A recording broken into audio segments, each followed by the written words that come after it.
ओम नमो भगवते वासुदेवाय। ओम नमो भगवते वासुदेवाय। ओम नमो भगवते वासुदेवाय। हरे कृष्ण। उपस्थित सभी भक्तों का हम इस कार्यक्रम में हार्दिक स्वागत करते हैं। आज हम भगवत गीता के दूसरे अध्याय के 14वें और 15वें श्लोक पर चर्चा करेंगे। मात्रा स्पर्शास्तु कौन्तेय शीतोष्ण सुख दुःखदा आगमा अपायिनो अनित्या तान्ति तीक्षस्व भारत। हे कुंती पुत्र, सुख तथा दुख का क्षणिक उदय तथा कालक्रम में उनका अंतर्धान होना सर्दी तथा गर्मी के ऋतुओं के आने जाने के समान है। हे भरतवंशी, वे इंद्रियबोध से उत्पन्न होते हैं और मनुष्य को चाहिए कि अविचल भाव से उनको सहन करना सीखे। तात्पर्य: कृष्ण कृपामूर्ति अभय चरणारविंद भक्ति वेदांत गोस्वामी महाराज श्रीला प्रभुपाद के द्वारा कर्तव्य निर्वाह करते हुए मनुष्य को सुख तथा दुख के क्षणिक आने जाने को सहन करने का अभ्यास करना चाहिए। वैदिक आदेशानुसार मनुष्य को माघ के मास में भी प्रातः काल स्नान करना चाहिए। उस समय अत्यंत ठंडा पानी है, किंतु जो धार्मिक नियमों का पालन करने वाला है वह स्नान करने में तनिक भी झिझकता नहीं।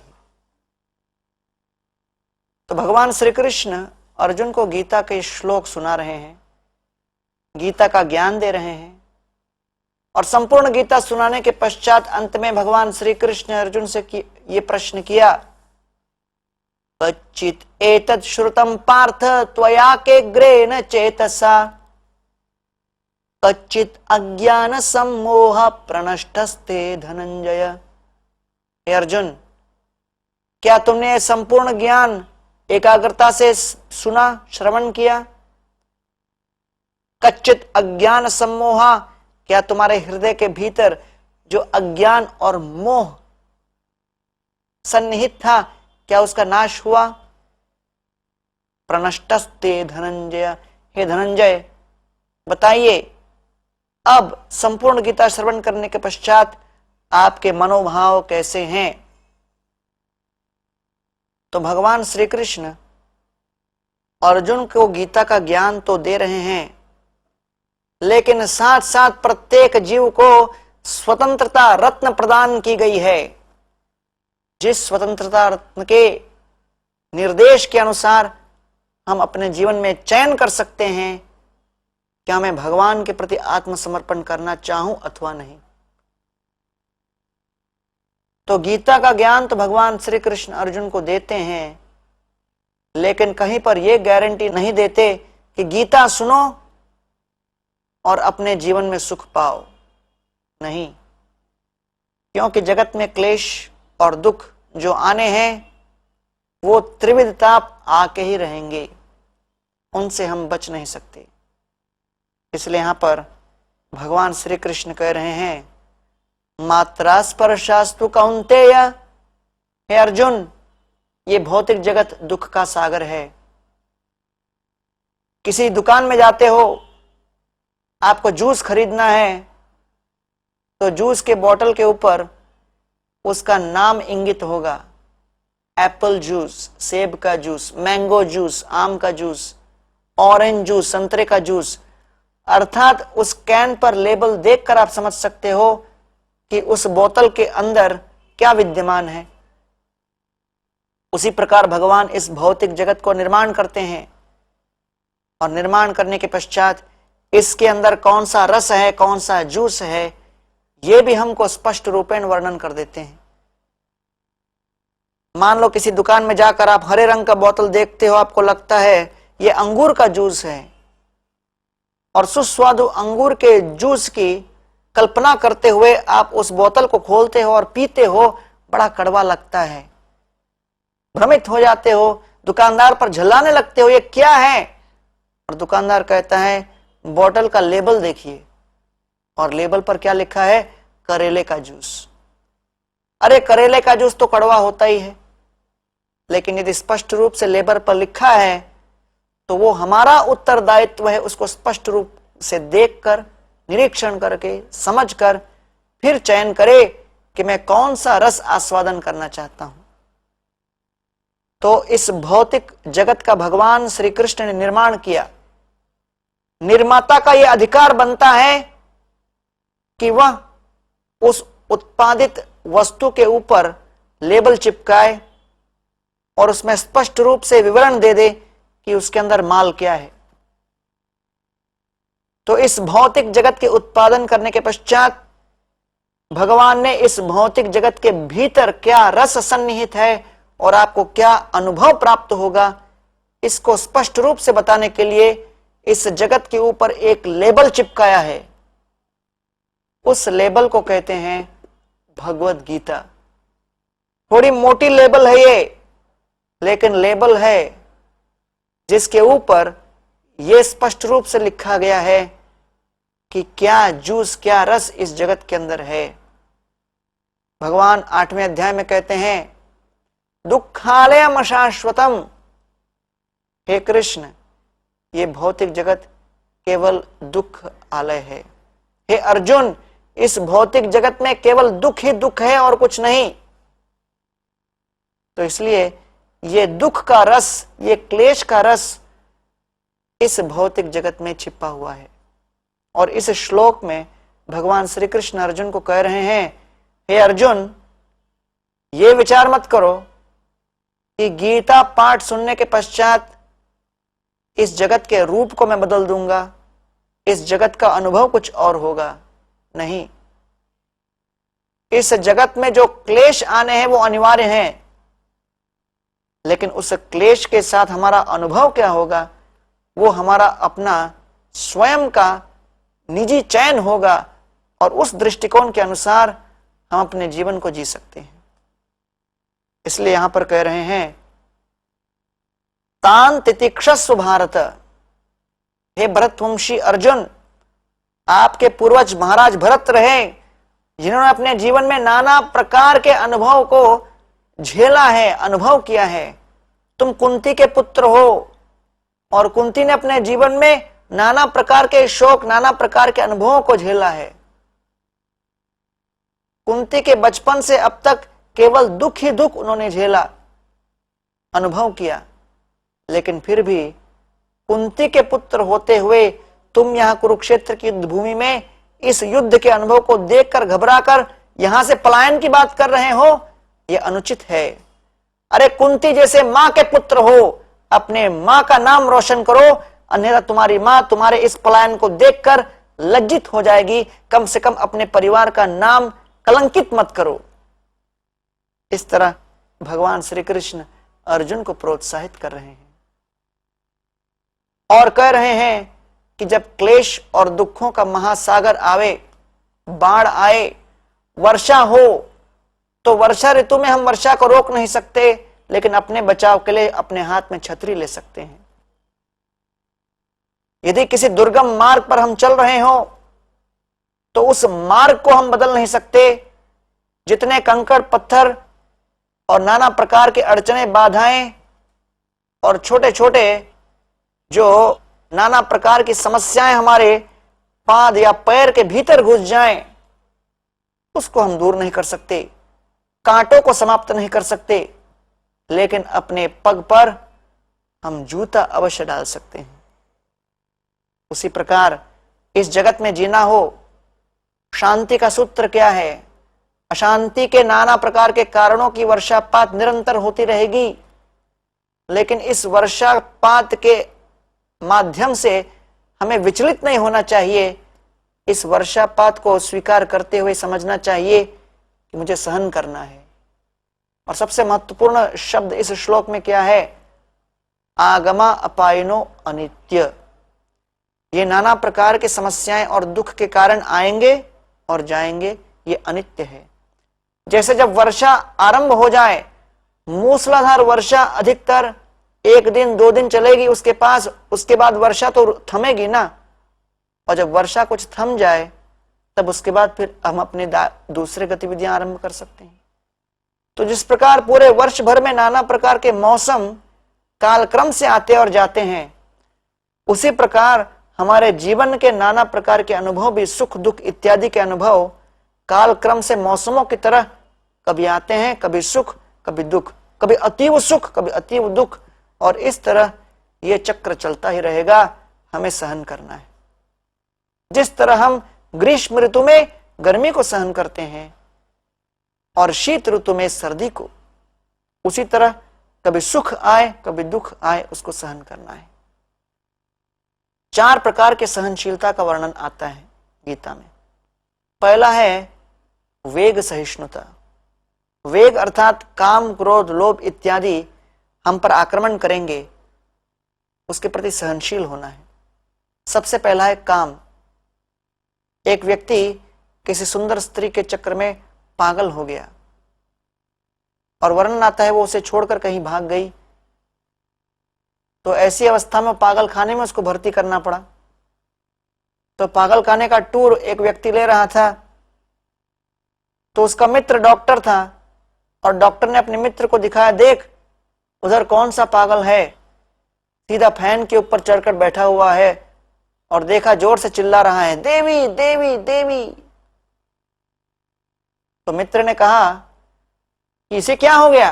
तो डॉक्टर ने बताया, देखो किसी के पीछे पागल था और वो और किसी के साथ भाग गई, इसलिए पागल हो गया। कुछ और आगे गए तो कुछ दूर पर दूसरे फैन के ऊपर एक और व्यक्ति, एक और पागल बैठा हुआ था और वो भी चिल्ला रहा था, देवी देवी देवी। तो उसको देखकर मित्र ने अपने डॉक्टर को पूछा, क्या बात है भाई, अब ये वही क्यों चिल्ला रहा है? तो डॉक्टर ने कहा, ये वो व्यक्ति है जिसके साथ वो देवी भाग गई थी, उसका भी ये हाल हुआ है। काम वासना बड़ा प्रभावशाली है, उसको वशीभूत नहीं करेंगे तो एक न एक दिन हम वास्तव में मन के संताप के वशीभूत अपने आप को पूरी तरह अशांत अनुभव करेंगे और ये अशांति हमें पागल कर जाएगी। इसलिए हमें काम वासना पर नियंत्रण करना है, उसको सहन करना है। प्रहलाद महाराज कहते हैं, कंडू यनेन करयोर इव दुख दुखम, ये केवल एक खुजली की तरह है, उसको सहन करना है। क्रोध बड़ा शक्तिशाली है। सुकरात एक बहुत बड़े फिलोसफर हैं ग्रीस में। उनकी पत्नी उनको निरंतर चिल्लाती रहती थी, झल्लाती रहती थी, बुरा भला कहती थी। एक फिलोसफर मित्र, दार्शनिक मित्र उनके आए, उनके साथ चर्चा कर रहे थे और वो पत्नी बीच बीच में आके चिल्लाती रहती थी, कभी गालियां देती थी, बुरा भला कहती थी। और उनके मित्र विचार कर रहे थे कि अब कुछ बोलेंगे, अब कुछ उत्तर देंगे, हो सकता है अब कुछ बुरा भला कह दें, लेकिन सुकरात चुपचाप थे। उनके संयम को देखकर उनके मित्र भी बड़े अचरज में पड़ गए। तभी उनकी पत्नी को इतना क्रोध आया कि अपने हाथ में ठंडे पानी का बाल्टी लिया और लाकर सुकरात के सर पर उड़ेल दिया। अब मित्र ने सोचा कि सुकरात अवश्य कुछ प्रतिक्रिया व्यक्त करेंगे, लेकिन सुकरात का मुंह बिल्कुल शांत, कोई प्रतिक्रिया नहीं। शांति के साक्षात मूर्तिमान स्वरूप लग रहे थे। तो मित्र ने पूछा, अरे आपकी पत्नी ने आकर आपके ऊपर ठंडा पानी उड़ेल दिया, अब तो कुछ बोलो। सुकरात कहने लगे, अरे बादलों के गरजने के पश्चात और आगे क्या होता है? वर्षा तो होती है ना, तो हो गया, इसके विषय में और क्या चर्चा करना। तो क्रोध के ऊपर नियंत्रण करना है। अंग्रेजी में क्रोध को कहते हैं एंगर, और कहा जाता है anger is 1 letter short of danger. Anger शब्द में एक डी लगाओ तो बन जाता है डेंजर। हमको लगता है क्रोध प्रदर्शन करके हम दूसरों को विनाश करेंगे, लेकिन हाथ में गरम गरम कोयला लेकर दूसरों पर फेंकने का प्रयास करो तो सबसे पहले कौन जलता है? हम स्वयं जलेंगे। इसलिए क्रोध पर नियंत्रण करना है, उसको सहन करना है। और तीसरा है लोभ। लोभ बड़ा शक्तिशाली वैरी है। इच्छाएं बढ़ती चली जाती हैं, उसकी कोई सीमा नहीं। एक बार 2 मित्र रास्ते पर चल रहे थे। एक मित्र का चेहरा बहुत सूखा हुआ था, बहुत विषादी दिख रहा था।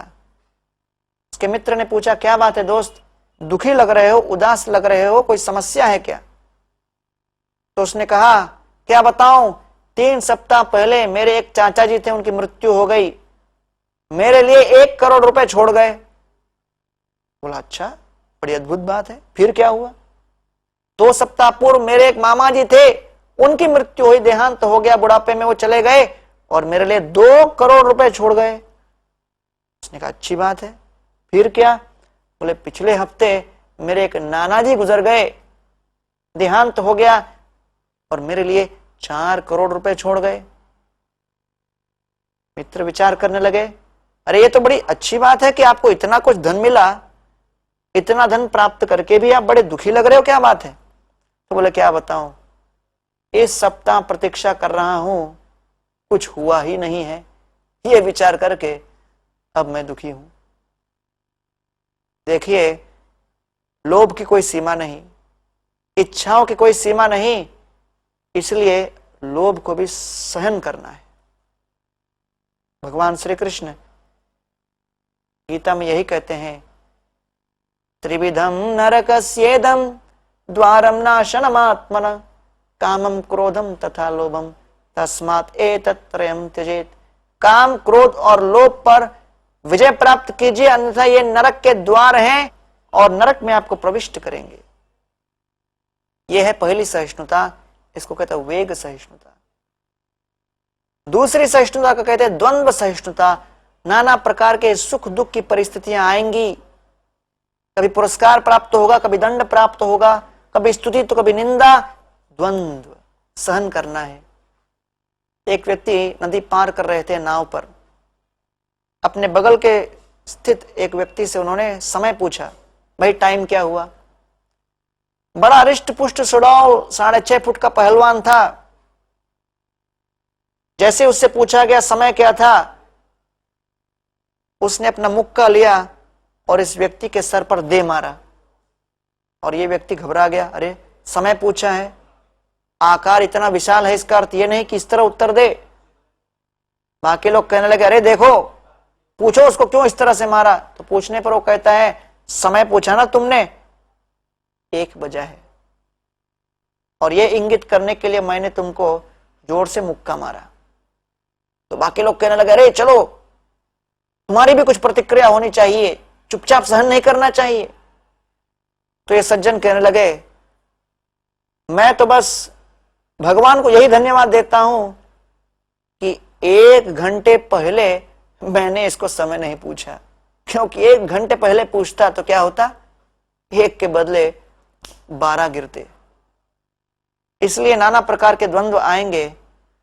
अर्जुन के साथ भी हुआ कि कुछ समय के पश्चात कुरुक्षेत्र की ही युद्ध भूमि में अर्जुन के इकलौते पुत्र उस समय जो अभिमन्यु थे, जो कि उस समय अर्जुन को बहुत प्रिय थे, युद्ध भूमि में थे, उस समय अभिमन्यु की मृत्यु हो गई और उस समय अर्जुन को बहुत दुख हुआ। ऐसी अवस्था में अर्जुन रोने लगे।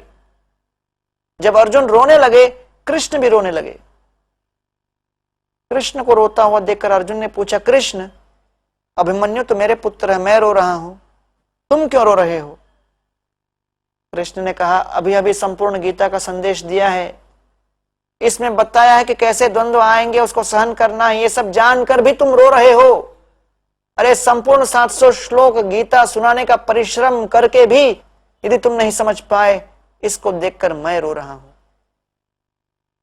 द्वंद्व सहिष्णुता, द्वंद्व आएंगे, उनको सहन करना है। तीसरा है परमत सहिष्णुता। नाना प्रकार के लोगों के मत होंगे, उसको सहन करना है।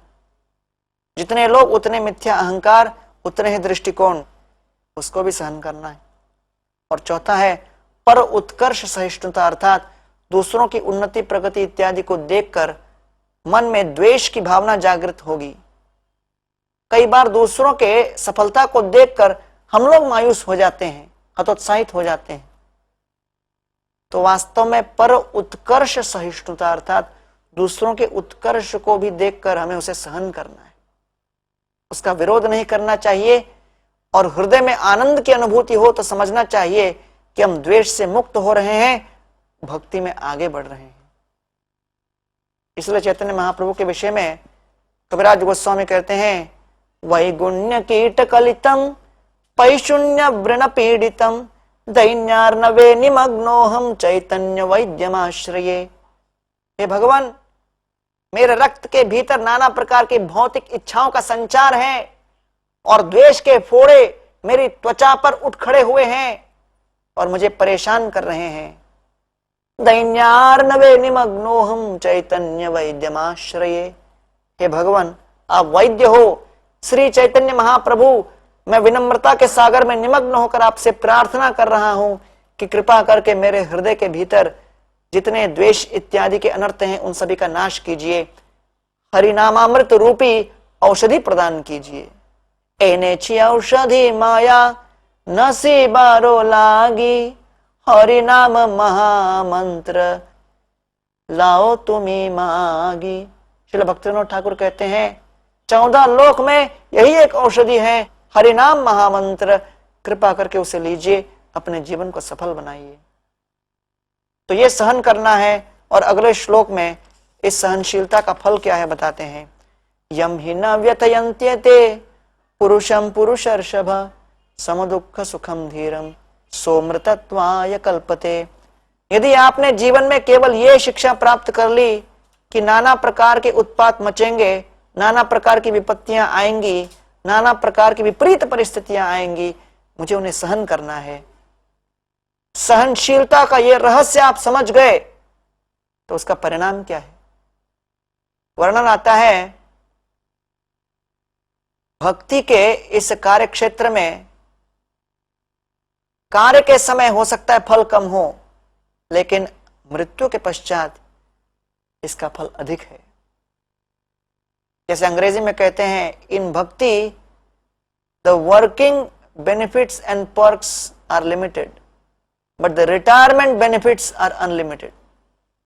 अर्थात हम कार्य से निवृत्त होने के पश्चात भगवत धाम में प्रवेश करेंगे। यहां बताया है, हे पुरुष श्रेष्ठ, जो पुरुष सुख तथा दुख में विचलित नहीं होता, इन दोनों में संभाव रहता है, वह निश्चित रूप से मुक्ति के योग्य है। सम दुख सुखम धीरम सह अमृतत्वाय कल्पते। भगवत धाम में ऐसा व्यक्ति प्रवेश कर पाता है। न रूपमस्येह ततोपलभ्यते नान्तो च नादिर न च संप्रतिष्ठा।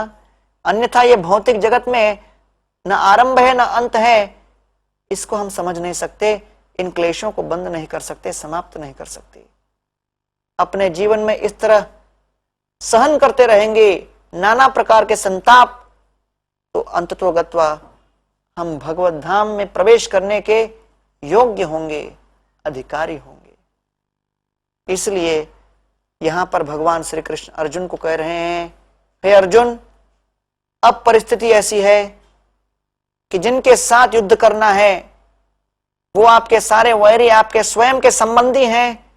इस परिस्थिति को सहन करो, युद्ध करो, कर्तव्य से च्युत न हो जाओ। बहुत बहुत धन्यवाद। हरे कृष्ण।